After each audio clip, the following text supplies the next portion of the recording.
emsakazweni liyaqhubeka lithi ngokuba umuntu ethandiswe alukho uthando kaNkulunkulu kuye. Haleluya.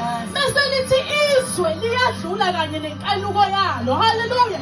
Bese lithi kepha wenza intando kaNkulunkulu uyena ohlala kuze kube phakade. Haleluya. So into eyangenza ngibona ukuthi angishiye izwe ingenxa yokuthi leli izwi likaNkulunkulu konke lokho kuzodlula.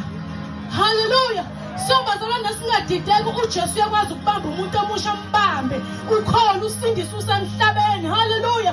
Kakhulu abantu abasha ibona bavele banyakazisa inhliziyo yami. Haleluya. Ngoba bazalwane uJesu uyambamba umuntu obeseqalile bengakaqali kodwa uma ngabe ezobamba uJesu abambizwi ababivangela lithi intombi ihlukana nensizwa.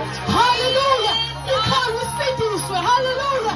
Ikhona imijolo bekhona abafana bekushaka bebahle bethandeka. Haleluya.